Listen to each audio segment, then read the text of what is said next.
El periódico radio. A veces nos damos cuenta de que vivimos en una burbuja.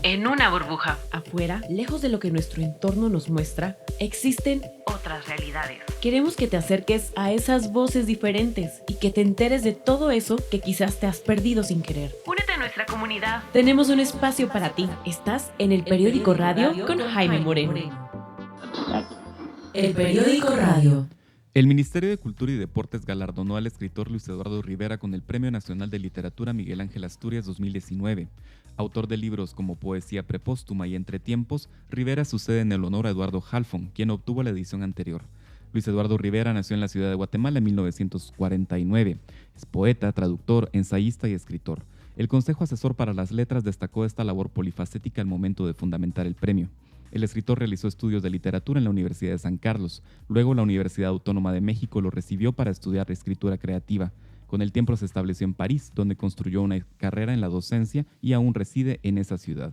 Soy Jaime Moreno y estás en el periódico radio. Recuerden que pueden seguirnos en nuestras redes sociales a través de Instagram y Spotify como El Periódico Radio. Y si quieren seguirme a mí también lo pueden hacer por medio de Instagram en Moreno de León GT. En esta ocasión vamos a platicar con Luis Eduardo Rivera, Premio Nacional de Literatura, quien está con nosotros pues como parte de la estadía en el país para recibir el premio y se ha tomado un momento para platicar con el periódico radio. También tengo el gusto de tener acá en esta mesa a Luis Aceituno, quien es escritor, periodista y editor de las secciones de cultura, y Domingo acá en el periódico. ¿Cómo están? Bienvenidos. Bien, gracias. Estamos muy bien. Bien.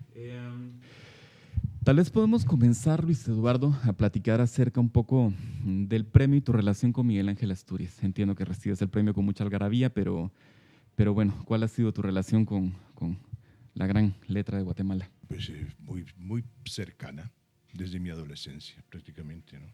Y yo pienso que no ha cesado, porque cuando daba clases, pues ponía obligadamente Asturias como parte de mi programa. Y bueno, por eso es que te digo que Asturias siempre ha tenido una presencia en mi vida y en mi trabajo literario. ¿Eso? Claro. Luis, ¿qué podemos comentar aquí alrededor? Bueno, vamos a ver, ¿cuál es tu primer acercamiento a Asturias? Yo me recuerdo cuando ganó el premio, antes de ganar el premio, recuérdate que ganó el Lenin, el 66. 66. Pues bueno, yo empecé leyendo los autores nacionales. Hacía parte del programa de estudios, digamos, en la secundaria, cuando estudiabas más o menos en la primera mitad de los años 60, se leía Asturias. Se leía autores nacionales, locales, si querés, ¿no? O sea, Asturias, Estaba un poco exiliado. Exacto, a partir cuando tuvo el Lenin, en el 66 creo, a partir de ahí empezó la curiosidad por él. O sea, los escritores lo conocían, pero en el programa yo creo que no existía. O sea, después, a partir de ahí empezó. Yo lo descubrí leyendo. O sea, a mí fue un golpe, ¿no? Es que me impresionó mucho, ¿no? Y sobre todo el presidente. Y bueno, después, pues cuando vino cuando vino el Nobel, bueno, ya pues, fue otra cosa, ya fue una especie se expandió la influencia de Asturias en todos, y sobre todo en nuestra generación.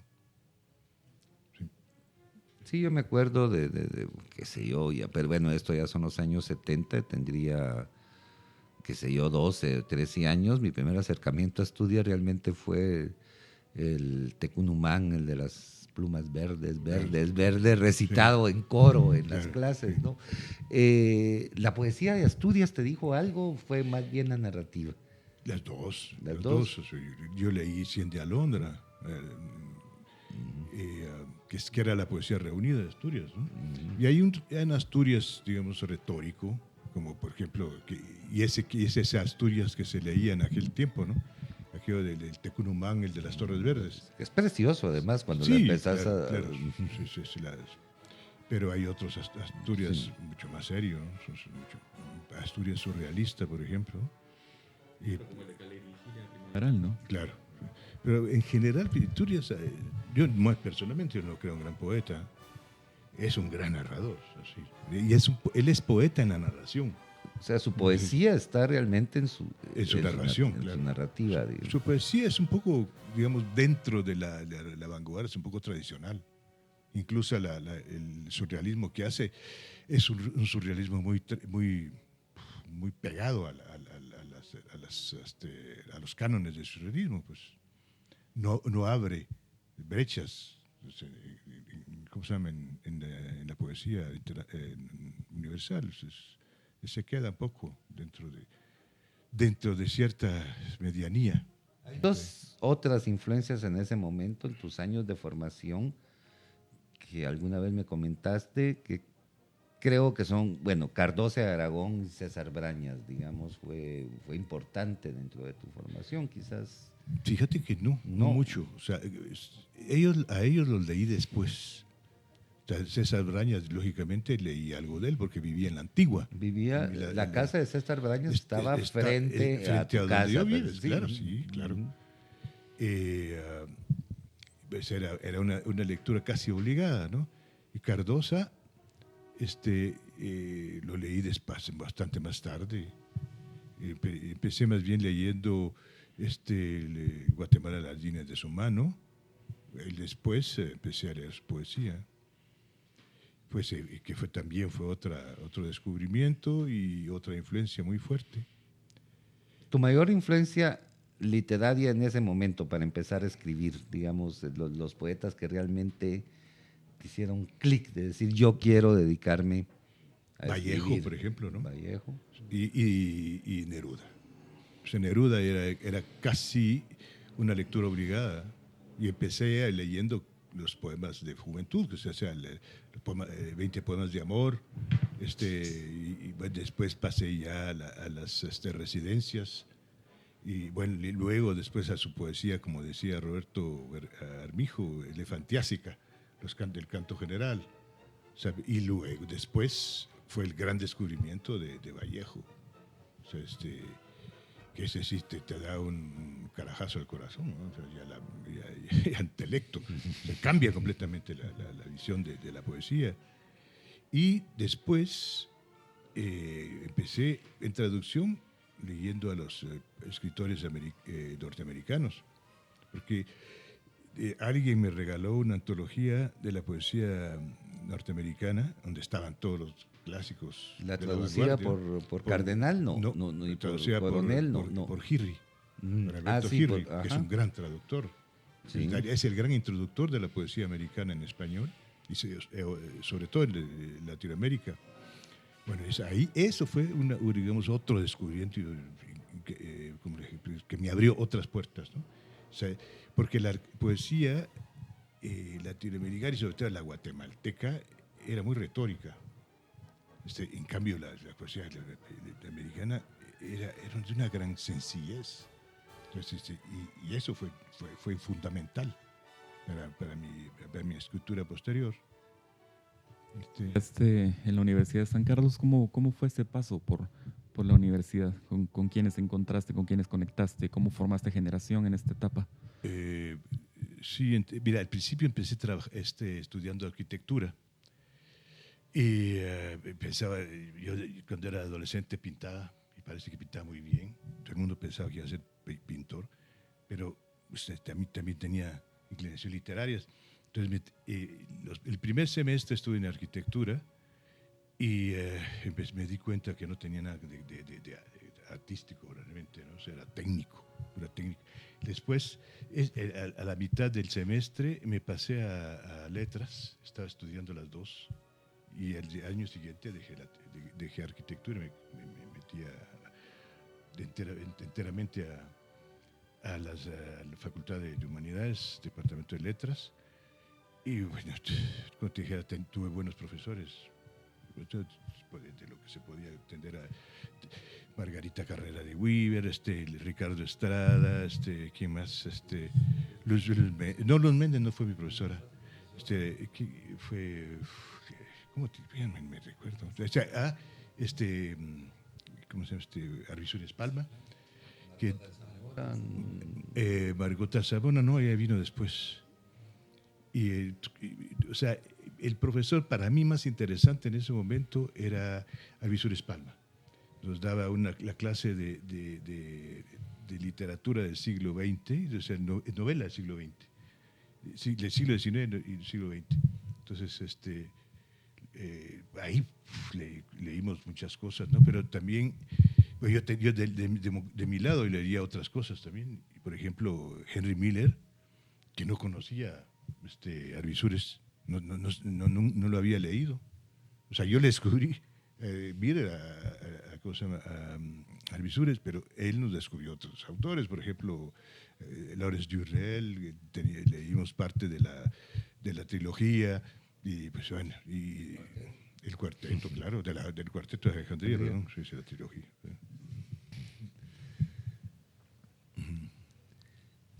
Bueno, digamos, hay 3 libros que se citan como referencias de la poesía, más de la poesía escrita en los años 70, de ese espíritu que prevalecía en las letras de los 70, de cierta manera irreverentes, contestatarias, que buscaban una vía más allá de Asturias, más allá de esa retórica un poco barroca de la que venía la poesía clásica guatemalteca.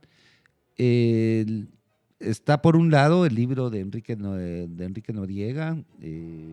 ¿Cuál es el primer libro de Enrique? Bueno, por un lado está el primer libro de Enrique Noriega, por otro lado está Poemas de la Izquierda Erótica de Ana María Rodas. O sea, el que comenzó la poesía, digamos, un poco más coloquial. O sea, porque la poesía en esa época, la poesía guatemalteca, por un lado la poesía social, muy retórica. Era un poco de la generación comprometida, digamos, Otto René, el mismo Marco Antonio Flores, claro, Roberto Obregón, por supuesto. Y eso era un poco cliché al final, ¿no? Entonces, ya empezaba también nuevo signo, ¿no? Hasta cierto punto que ya prácticamente no se lee, ¿no? Otto René fue envejecido. Yo descubrí que era un gran poeta lírico, un gran poeta amoroso. Sí, exacto.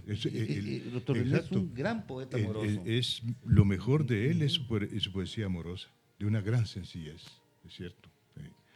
Pero todo el resto de la poesía, digamos, social en aquella época, o sea, me aburría mucho, ¿no? Porque era panfletaria. Roberto Obregón, digamos. Sí. Una gran sensibilidad al final. Claro. Sí. Pero bueno. Claro. Y bueno, y estaba el grupo Nuevo Signo. Y estaba Nuevo Signo. Nuevo Signo era una presencia dentro de esa época de una poesía que era casi inexistente, ¿no? O sea, estaba Luis Alfredo Arango. Luis Alfredo Arango. Ahí había otro que era su opuesto, que era Tono Brañas. Tono Brañas, que es un poeta de primera, por supuesto. Francisco Morales Santos, Morales, por supuesto, claro. José Luis Villatoro. Y telúricos, o sea, sin caer en la. Hasta poetas bastante cívicos, como Julio Fausto. Claro. Sí, había una gran variedad entre ese grupo. Y también ese grupo que nos influenció. Delia Quiñones, por supuesto. Sí, claro. Ellos, te digo, ellos llenaron un espacio que era en un vacío de la poesía guatemalteca en ese momento. Fue muy importante para nosotros la presencia del grupo Nuevo Signo. Ahora, tanto Enrique Noriega como Ana María Rodas, como el caso de tu libro, ustedes optan más bien como por el minimalismo, ¿no? Era tratar de limpiar de retórica o de limpiar de cualquier atisbo de retórica la poesía guatemalteca, ¿no? Era una poesía más coloquial, mucho más directa, con mucha fuerza en la palabra, más que en la construcción de la frase, digamos. Una sencillez. Y una sencillez, un minimalismo. Algo que nos caracteriza es esa, la sencillez. Salimos del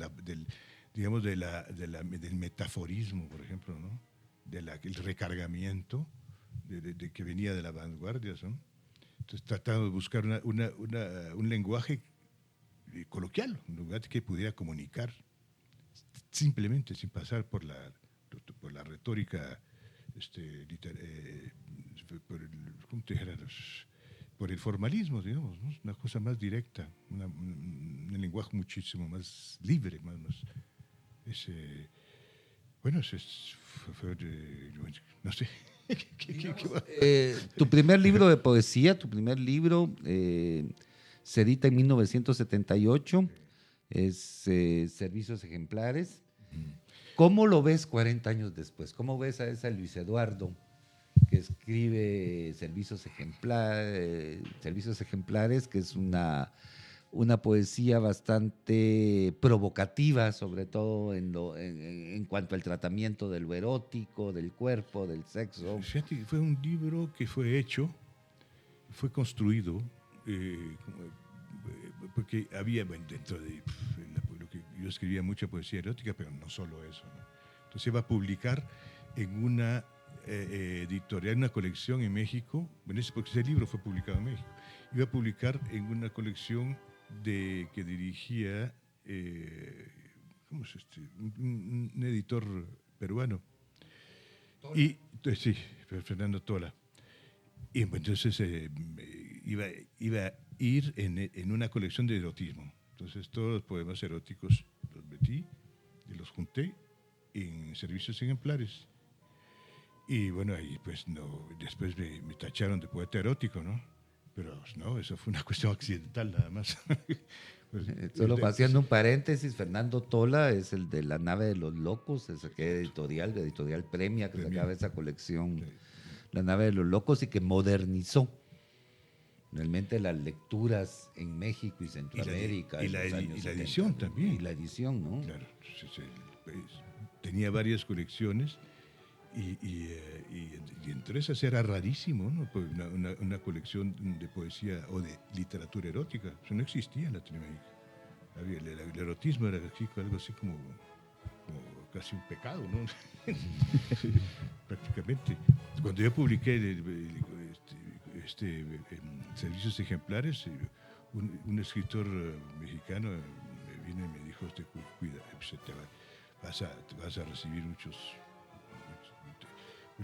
críticas. No, pues no, al contrario, fue muy bien recibido. Encasillado como poeta erótico, digamos, en algún momento, como que eras un referente de poesía erótica, ¿no? Claro. Te encasilló un poco, no te... Claro, sí, una poesía escapista, como decía el Bolo, ¿no? Y sobre todo en Guatemala, ¿no? De cualquier manera, en Guatemala, el libro no vino a Guatemala, circuló en México prácticamente, ¿no? Y bueno, había otra mentalidad más abierta. Si se hubiera publicado aquí, me meten preso, ¿no? No por cuestiones políticas, sino por cuestiones claro, por obsceno, claro. Por inmoral. Sí, por inmoral y obsceno. Sí. Bien, tuviste un paso por México también. ¿Cómo fue que terminaste en París? ¿Cómo llegaste a Francia? ¿Cómo has construido una vida allá? Bueno, México fue un poco el trampolín, ¿no? Me fui a estudiar literatura y allá, pues, para poder vivir, porque yo no llevaba una beca, entonces tuve que trabajar escribiendo artículos, reseñas literarias, y publicando así, haciendo corrección de estilo, corrección de pruebas para editoriales. Y en ese sentido fue mi escuela, México. Eso no existía en Guatemala. No podías vivir o sea, nunca creo que el escritor latinoamericano no vive de la literatura, pero vive de una serie de oficios que están cercanos a la literatura, ¿no? Como las reseñas, las correcciones, trabajar en periódicos, cosas así. Y eso sí, México era un campo inmenso, ¿no? Entonces yo aproveché todo eso. Para mí era un paso. O sea, mi objetivo es irme a Europa. Y París, pues, que ha sido siempre una especie de imán para los latinoamericanos, ¿no? Y me fui. Traté de establecerme un tiempo en España, pero no pude. O sea, no encajaba la mentalidad española para mí, ¿no? En cambio, en París era otra cosa, ¿no? Era mucho más libre. O sea, no existíamos, porque es una ciudad ideal para el apátrida. sí, y para aislarte también, ¿no? Sí, exactamente, sí. Sobre todo en un momento en el que, sobre todo Francia era como muy receptiva al inmigrante, ¿no? No, también estaba iniciando cuando llegas, que creo que es 1979, es el año en que llega François Mitterrand al poder. Llega el 81. En el 81 fue. Pero ya había cierta apertura. Ya había cierta apertura. Sí, Luego sí, está Jack Lang, digamos, en el Ministerio de Cultura, que es una especie de revolución cultural durante todos los 80. Claro, pero como París ha sido siempre una ciudad cosmopolita y ha habido una cantidad de escritores y artistas y todos. O sea, era una especie de calvo de cultivo. Y eso, todos aprovechamos eso. Y cuando llegué, conocí una cantidad de gente, latinoamericanos sobre todo, ¿no? Que estaban ahí viviendo como yo, marginadamente. Pero íbamos a fiestas y todo. Era un ambiente muy agradable. Muy agradable. Hasta que y había una especie de ¿cómo te dijera? De intercambio literario. Conocí gente como José Rosas, el grupo peruano de escritores peruanos que había ahí. Los infrarrealistas de Roberto claro. Bolaño, ¿no? Claro. Sí. Y bueno, eso fue un momento muy... mi llegada fue agradable, se me dio mucho. Sobre todo después, cuando vino Mitterrand. Ahí cambió todo, como decís, ¿no? O sea, se abrió, París se abrió muchísimo más, se volvió más popular. Al principio era un poco exquisito, ¿no? La cultura se popularizó, surgieron una cantidad de manifestaciones, como por ejemplo el Día de la Música y una cantidad de cosas. El ministro de Cultura de Mitterrand abrió muchas posibilidades, muchas puertas, ¿no? El Día de la Música, por ejemplo, es un acontecimiento. Tenías tocando a The Cure gratis, digamos, desde la Bastilla para todo, cosas así que te... Nosotros fuimos Nina detrás Hagen, James Brown. Claro, una vez nos fuimos detrás de la caravana, por ahí por el Boulevard Sebastopol. Y te entrevistaban en la calle, todo eso. Hay un ambiente muy agradable, muy festivo, si querés, ¿no? Sin embargo, esos años también son unos años de un retraimiento, de un aislamiento, y en donde surge una especie de autorreflexión que se va traduciendo en la escritura de los diarios. Descubrís que empezás a indagar, digamos, en registros que habían estado como marginales a los registros habituales de la literatura, qué sé yo, prosa, poesía, cuento, novela, e indagás en géneros menores o aparentemente menores. Lo que pasa es que eso no existía en la literatura latinoamericana. Hasta la fecha, por ejemplo, la literatura íntima es muy pobre en España y mucho más pobre en Latinoamérica, ¿no? Casi inexistente. Y, por ejemplo, en la literatura francesa o italiana, alemana, todo esto es muy fuerte. Entonces ahí empecé a leer este tipo de literatura que te daba otra manera de ver las cosas, una especie de teoría literaria desde dentro, desde los escritores mismos. Entonces pues ahí me comenzó a interesar. Entonces me metí a fondo. Y a partir de ahí hay un replanteamiento también de tu trabajo, de tus perspectivas como escritor. Ahí empecé a escribir un diario, por ejemplo, ¿no? Y comenzó a cambiar mi manera de escribir. Casi dejé de escribir poesía y me metí a escribir hacia el ensayo, hacia la narrativa, hacia la novela. Hacia la narrativa y hacia la escritura íntima, claro, del diario. Y de ahí salieron muchas cosas. Por ejemplo, El Bailador de Noche salió de ese diario. Y Noche y Soñador de Día es la primera novela de Luis Eduardo Rivera, publicada en 1988, si no estoy mal, por la editorial parisina Correcaminos. claro, era una editorial que creamos nosotros con un grupo de amigos, de escritores peruanos sobre todo, un mexicano, una argentina, y bueno, hicimos, es una especie de como Cuchubal, ¿no? Publicamos 10 libros. En principio tenían que ser bilingües, pero no todos cumplieron este requisito.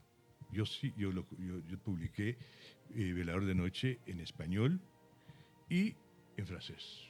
Solamente la edición en francés tiene menos páginas porque le entregamos al ¿cómo se llama? El Centro Nacional de Letras, que nos dio dinero para publicar Velador de Noche, una cantidad de páginas que nos pedían, y después aumentó las páginas en español.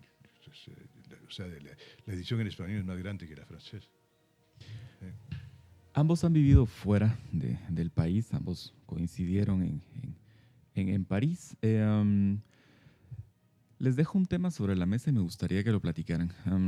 ¿Cuán importante ha sido la literatura guatemalteca desde la diáspora? Entendido desde el punto de vista de que buena parte de lo que entendemos como fundamental en la literatura guatemalteca del último siglo se ha escrito desde fuera. Completamente, claro.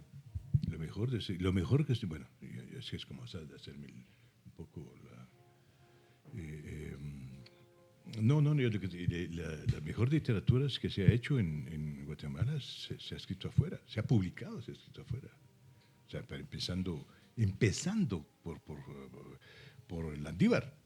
Claro, ese es digamos, el canon de ha sido una literatura de exilio, si querés. Porque si existe la literatura guatemalteca fuera, es por la literatura de los exiliados. Que se publicó en México, se publicó en Argentina, se publicó en España, todo eso pero eso de general es literatura de exilados. Luis Carlos de Aragón, Monteforte Toledo, todo eso es Tito Monterroso, nada menos, ¿no? O sea, todos ellos publicaron afuera. Tito se hizo afuera, él no se hizo acá. Yo tomaría el exilio como un concepto mucho más amplio, ¿no? Y que viene desde los orígenes mismos. Es decir, el Popol Vuh se escribe exiliado de su lengua. El inicio de la literatura que podemos llamar americana, latinoamericana, que para mí es la verdadera historia de Bernal, es un tipo exiliado también de su lengua. Luego viene Landívar, que va a escribir sobre Guatemala y México en hexámetros latinos perfectos. Digamos, Landívar es un doble exilado, porque no solo lo exilian a Bolonia, y encima escribe en latín, un doble exilio. De su propia lengua, claro, ¿no? Claro. Y es curioso, pero digamos, la traducción real de Rusticatio mexicana la conocimos hace poco, hace 10, una traducción de un español que publicó la editorial de la Universidad Rafael Landívar. Uh-huh. La primera vez que se traduce completa el Rusticatio. Fíjate. O sea, que ni siquiera lo conocíamos en español. Para empezar, la Rusticatio la han de haber conocido gente contadas con los dedos, ¿no? Luego, digamos, la mejor literatura que produjo José Milla, que es supuestamente el padre de la novelística nacional, es una literatura que surge de su propio exilio. Nuestro gran escritor costumbrista fue un escritor exiliado, y a partir del exilio escribe la mejor de sus obras, ¿no? Su obra monumental, que es un viaje al otro mundo pasando por otras partes. Claro. Gómez Carrillo es un escritor exiliado. Para empezar, mire, ahí tenemos nuestro gran escritor universal, que prácticamente no se conoce en Guatemala. Claro. Él era súper conocido, sobre todo en España y en el resto de América Latina, pero los guatemaltecos, ¿no? Hasta hace unos 10 años ni siquiera había ediciones guatemaltecas de Gómez Carrillo tampoco. Claro, o sea, había que recuperar viejas ediciones. que no existían, que la gente no lo leía. Chocaba, para empezar. Chocaba la mentalidad guatemalteca, porque la mentalidad guatemalteca es extremadamente conservadora. Entonces, alguien como Gómez Carrillo, que hablaba sobre el sexo, que hablaba con las cosas, chocaba. O sea, sí. Y hasta el momento no se le ha dado el lugar que debe tener, o sea, el primer lugar en la prosa. Para ir cerrando, no quiero dejar pasar la oportunidad para hablar de dos temas que son coyunturales al momento en que realizamos esta plática. La primera, murió Harold Bloom. ¿Cómo podríamos condensar un poco su legado en 2-3 palabras, aunque sé que eso es difícil? Mira, Harold Bloom no me ha influenciado. He leído bastante Harold Bloom, tengo la mayoría de sus libros traducidos al español, pero a mí no me ha influenciado mucho, ¿no? Esa es su digamos, autosuficiencia de sentirse que el maestro del canon, o sea, el canon latinoamericano, el canon español, el canon de la literatura occidental, todo eso lo va con una falta de humildad hasta cierto punto, ¿no? Pues sí, ha dicho cosas interesantes, ¿no? Pero, por ejemplo, en Francia no hay un libro suyo publicado. O sea, se lo han negado completamente, porque en España sí se publicó muchísimo, pero dice es el crítico literario más importante del mundo, dicen, en el país. No es el crítico literario es importante en Estados Unidos, tal vez.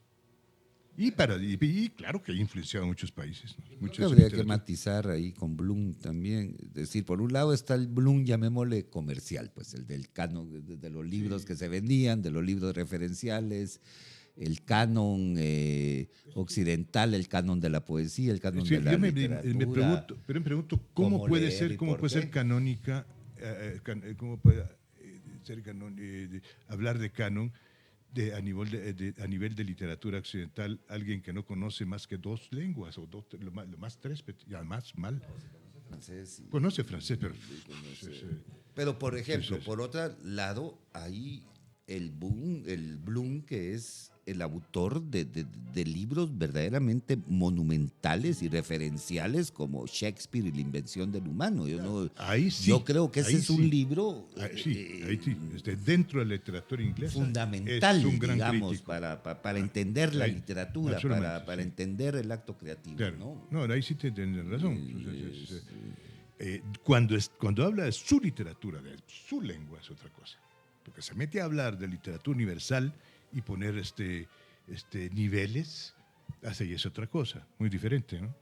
O sea, yo creo que ni siquiera conocía el español, y se pone a hacer un canon de la literatura española también. Entonces, y por ejemplo, de la literatura universal, tenés cuando menos que hablar 5 o 6 grandes lenguas. No se habla. El para Peter Hank. Justificadísimo, claro.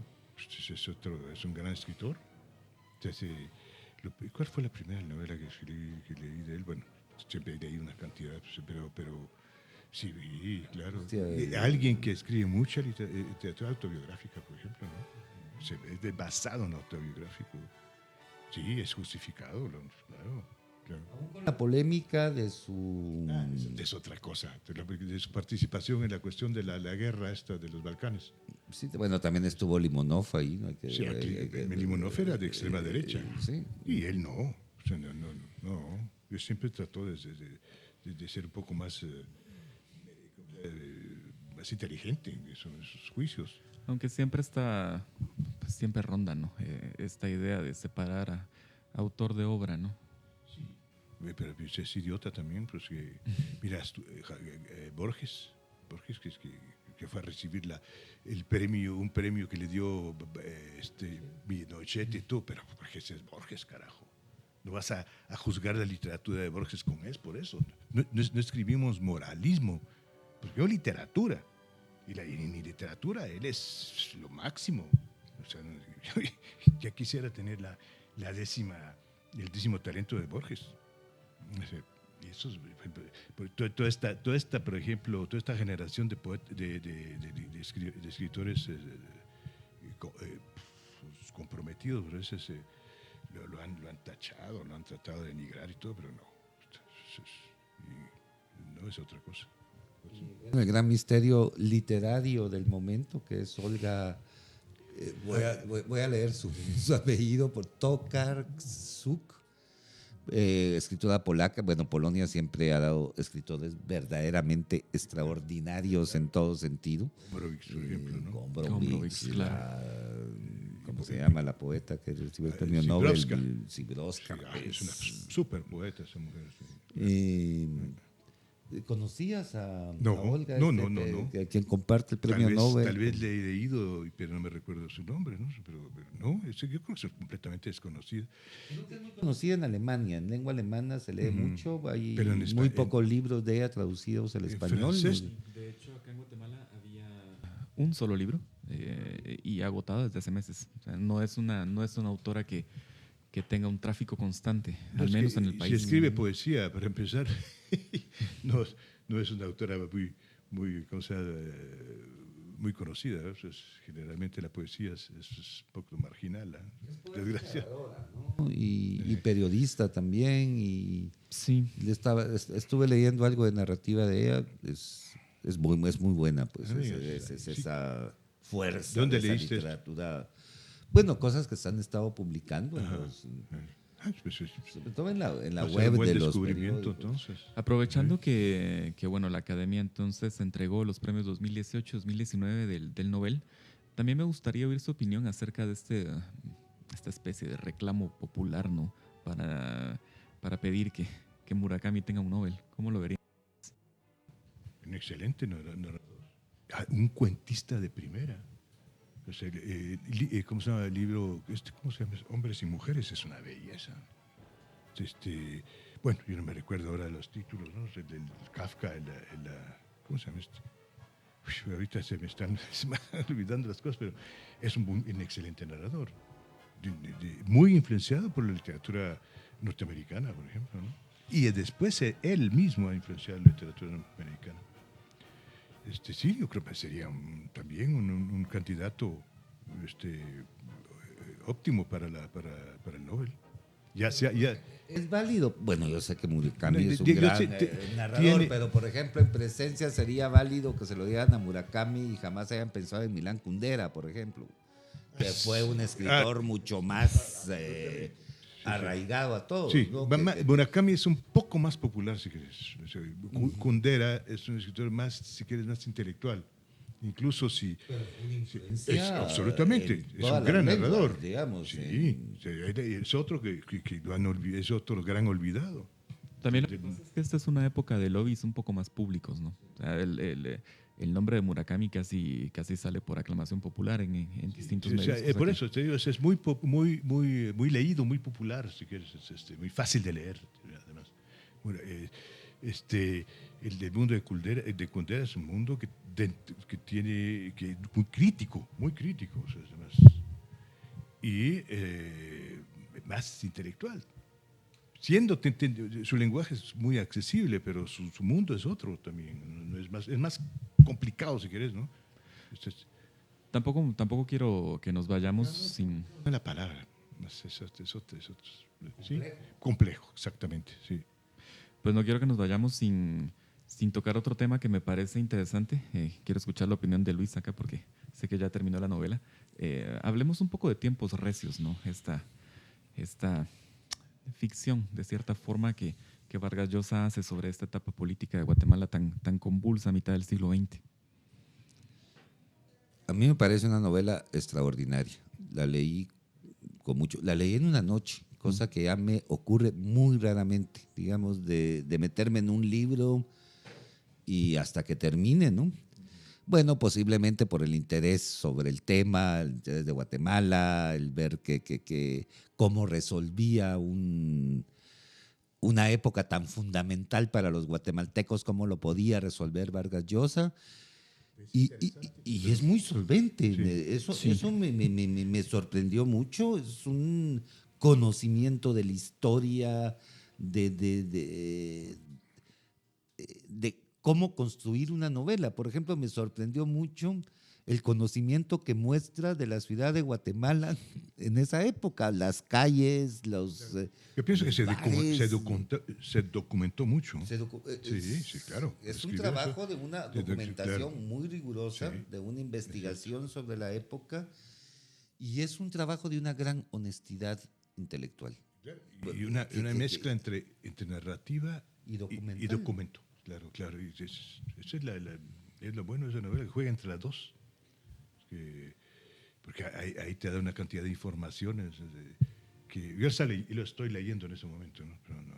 Pero me interesa también la estructura narrativa, al mismo tiempo ensayística y documental. Eso es. Sí, es una novela que, como bien dicen ustedes, tiene una narración muy bien hilada. Engancha desde el principio, no es complicado. Es lo mínimo que podríamos pedirle a Vargas Llosa, ¿no? Pero también... Estilo extraordinario. Sí. El lenguaje no nos suena falso. Exacto, No. sí. No. Es cierto. En algún momento tiene un par de palabras que bueno, como decir frijoles, ¿no? O decir Oh, jacarandás, ¿no? Pero O tal vez son gazapos del corrector también Sí. de Santillana. Que, no, Sí, ya no es es posible. Santillana, es Santillana. Random House, ¿no? Es que los peruanos dicen frijoles. Pero en general... Ni siquiera frijoles, es una cosa así. Y el corrector era peruano. Sí, yo no sé. Eso No, es lo no. malo de los escritores de publicar, digamos, no lo malo, o sea, lo que se publica en España de autores latinoamericanos, que los españolizan. Por ejemplo, a Rey Rosa no han españolizado, a Bolaño no han españolizado. El último libro de Rey Rosa se nota que ha de haber dicho hasta aquí. O sea, porque hay mucho guatemaltequismo en su última novela. De haber rechazado que le metieran mano a sus cosas. No, pero en general, Tiempos Recios, la ambientación de la novela se siente real. Sí, Se es muy siente real. lo que- Es muy... Sí. Los hechos de ficción están muy bien fundamentados. Sí. Aún si es una versión de lo que pudo haber sucedido, lo fundamenta muy bien. No parten de nada, no parten de una ocurrencia. Y sobre todo yo celebro, que yo creo que es absolutamente necesaria en estos tiempos, es la honestidad intelectual. Y en esta novela creo que Vargas Llosa dio una muestra, De gran apertura de sí, espíritu. de apertura Sí, de sí. espíritu, pero de gran honestidad, de decir, bueno, los hechos dicen esto, es lo que dicen, pues no, independientemente de las simpatías que yo pueda tener, pero además es muy sensato sobre lo que él está planteando, Sí, ¿no? es cierto. No deja de ser extraño, siendo el Vargas Llosa de los últimos años, que tenga esta visión tan clara y tan honesta de... Sí, Sí, pero la visión de la novela es una visión, como dice Luis, muy honesta de los hechos. No trata de esconder nada, no trata tampoco de dejar, de inducir al lector a creer o dejar de creer. Al contrario, presenta a los personajes tal cual. E incluso siento yo que la figura, por ejemplo, de Arbenz es una figura muy bien tratada, hasta con mucho cariño, diría yo. Todo lo contrario de Castillo Armas, ¿no? Ujú. Claro, como debería ser. No, pero además, digamos, independientemente de que Vargas Llosa sea un escritor de derecha, de centro, de izquierda o lo que le dé la gana, es un escritor con un gran conocimiento de la historia latinoamericana. Y mamado de las mejores fuentes de donde se puede, qué sé yo, incursionar sobre la historia latinoamericana. Tiene novelas extraordinarias que no ocurren en su propio espacio. Yo me acuerdo, yo sigo defendiendo, aunque muchos la denosten, La Guerra del Fin del Mundo, que para mí es la última gran novela de Vargas Llosa, digamos, de ese Vargas Llosa complejo, de ese gran peso literario que le conocimos. Y es un conocimiento de la geografía brasileña verdaderamente asombroso, Claro, ¿no? es una De cuestión historia, extraña ¿no? porque No, y es lo mismo que hace con la geografía guatemalteca ahora. Ajá. nada más es una cuestión extraña porque él es uno de los escritores de vanguardia a nivel de la narrativa y al mismo tiempo un escritor decimonónico porque es alguien que se va a las fuentes, que investiga, tipo Flaubert, por ejemplo, ¿no? Y Balzac, Sí, sí, ¿no? y Balzac, es una claro. mezcla entre Balzac y Flaubert, Sí, muy sí. interesante. Y James Jones. Y yo creo que, bueno, volvamos un poco a Luis Eduardo. Vamos a ver, para conocer, si nosotros no conociéramos a Luis Eduardo Rivera, literariamente se entiende qué deberíamos leer. A mí me lo preguntas. Sí. Ay, ay, ay. Para saber quién sos vos como Claro. escritor, ¿por dónde tendría que empezar? ¿A qué libros me remitirías vos? Velador de noche, soñador de día. Yo pienso que es una buena introducción, porque ahí está todo lo que yo quisiera o quería hacer. O sea, la mezcla de literatura autobiográfica, de humor, por ejemplo, ¿no? Que pues, para mí tiene un gran valor literario, el humor. Y bueno, y el análisis literario y la reflexión, sobre todo, de la vida y de la literatura. Y ahí está todo, en Velador de Noche. Y creo que ahí estoy yo, en general. En poesía. Poesía póstuma que reúne. Sí, claro. O sea, ¿O preferirías un libro más independiente? a mí me gusta mucho Servicios Ejemplares, por ejemplo, ¿no? Porque fue mi primer libro y ahí pues fueron las primeras experiencias, las primeras experimentaciones, experimentos literarios. Hay una manera cuando, por ejemplo, hay poemas que son prosa, si quieres, prosa poética. Sus libros, ¿qué libro va a editar la Editorial Cultura a propósito del premio? Es un libro de cuentos que he escrito a lo largo de los años. Yo tengo cuentos que escribí en los años 80, finales de los 80, hasta cuentos de ser recientes. Un cuento que lo terminé hace unos 6 meses. O sea, que son escritos a través del tiempo.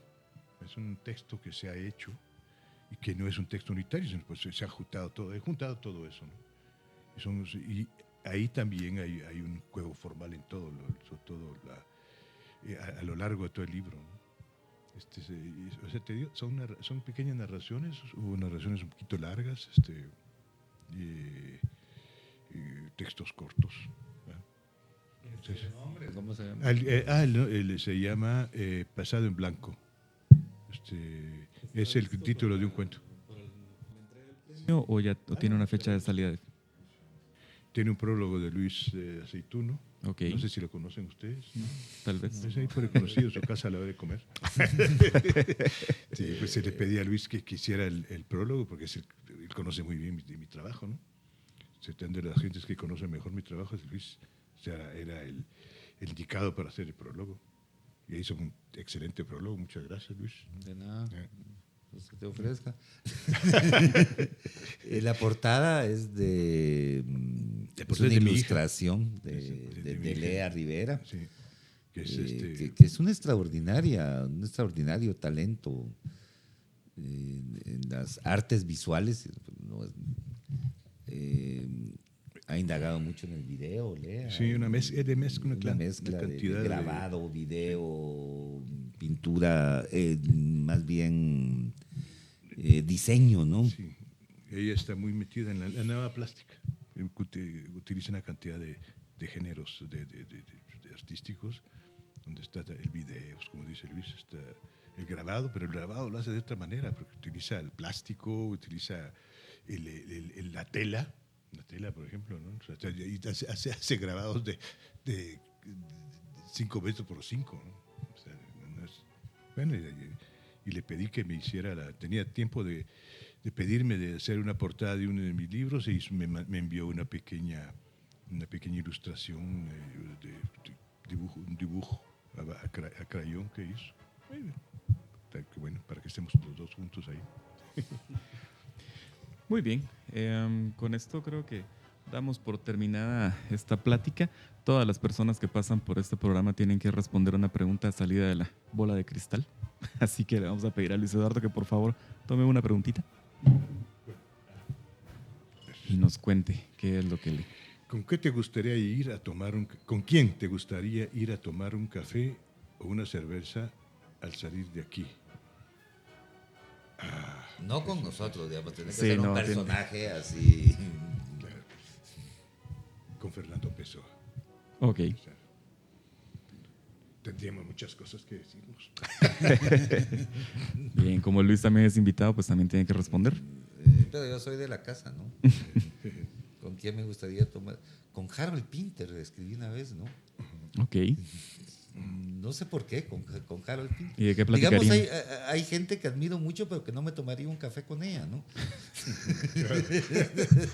Porque ¿Con quién no se tomaría un café, Luis? ¿Con quién no me tomaría un café? No sé, con mucha gente, pues, pero dejémoslo ahí. Pero no sé por qué se me vino a la cabeza que con Harold Pinter hubiera compartido una cerveza y qué lástima que los dos habíamos dejado de tomar, ¿no?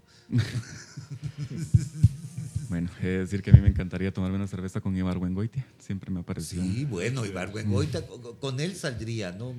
te pasaría, Más bien no una cerveza, me iría al teatro Sí. o al cine con él para... te pasarías el tiempo muriéndote de risa, porque tenía un humor del carajo. Me imagino. Muy bien, pues les agradezco mucho a ambos por haber estado acá. Gracias, Luis. Gracias, Luis Eduardo, por estar acá. Felicidades por el premio. Muchas gracias y gracias a ti. Y bueno, a todos ustedes les recuerdo que pueden seguirnos a través de nuestras redes sociales, tanto en Instagram como en Spotify, como el periódico Radio. Y también, si me quieren seguir, me pueden seguir en Instagram como Moreno de León GT. Ha sido una plática interesante. Volveremos en una próxima. Hasta pronto. A veces nos damos cuenta de que vivimos En una burbuja. en una burbuja. Afuera, lejos de lo que nuestro entorno nos muestra, existen. Otras realidades. Queremos que te acerques a esas voces diferentes y que te enteres de todo eso que quizás te has perdido sin querer. Únete a nuestra comunidad. Tenemos un espacio para ti. Estás en el periódico Radio con Jaime Moreno.